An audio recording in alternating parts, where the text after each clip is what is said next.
মাম্মা, মাম্মা, কি করে তুমি? সকালে ঘুম থেকে উঠে সকালবেলা চলে গেলাম মার্কেটে। দেখে অবশ্য বুঝতে পারছেন মার্কেটের ভিতরে একটাও দোকানপাট খুলেনি, কয়েকজন লোক আছে মাত্র। যেহেতু মার্কেটে দোকান খোলা হয়নি সেজন্য লোকজনের সংখ্যাও খুবই কম। আমরা গিয়ে বসে আছি, সামনে দেখতেছি খুবই সুন্দর একটি বুফে। তো বুফে খাওয়ার ইচ্ছে কিন্তু সবারই থাকে, আমারও খুবই ইচ্ছে ছিল। যেহেতু আমরা সকালবেলা গিয়েছি সেই জন্য কিন্তু বুফে খেতেও পারিনি।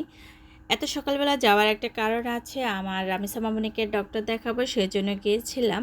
আর তাছাড়াও মার্কেটেও কিছু টুকিটাকি কাজ ছিল সেজন্য গিয়েছিলাম সকালবেলা। তো যাই হোক, রামিসা মামুনিকে নিয়ে এখানে দেখতেছেন সুন্দর সময় কাটাচ্ছি। আমার রামিসা পাখি তো একেবারেই খুশি, উনি আমার পার্স নিয়ে দেখতে পাচ্ছেন, অনেক বেশি খুশি। ছোট বাবুরা মনে হয় এমনই হয়, মাদের ব্যাগ পার্স যাই হোক না কেন সব কিছু নিয়ে ওরা খেলা শুরু করে।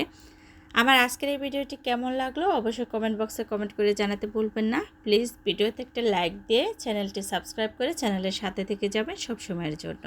যেহেতু মার্কেটের দোকানগুলো এখনও বন্ধ সেজন্য লাইটেনাও খুবই কম, দেখতে পাচ্ছেন একেবারে অন্ধকার অন্ধকার দেখাচ্ছে।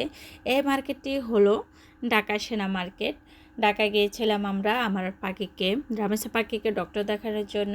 তো সেই সময়কার এই ভিডিওগুলা, আমার এই ভিডিওগুলা আমি জানি না আমার কোন প্রিয় আপু ভাইয়েরা দেখেন, কে কোন জায়গা থেকে দেখে থাকেন। যদি আপনারা কমেন্ট বক্সে কমেন্ট করে জানাতেন তাহলে আমি অনেক বেশি খুশি হতাম। আমারও তো ইচ্ছে করে যে আমার আপু ভাইয়েরা কোন জায়গা থেকে আমার ভিডিওগুলো দেখে থাকে। তবে আপনাদের সবার জন্য আমার মন থেকে অনেক অনেক ভালোবাসা এবং দোয়া রইল। সবাই ভালো থাকবেন। আসসালামু আলাইকুম।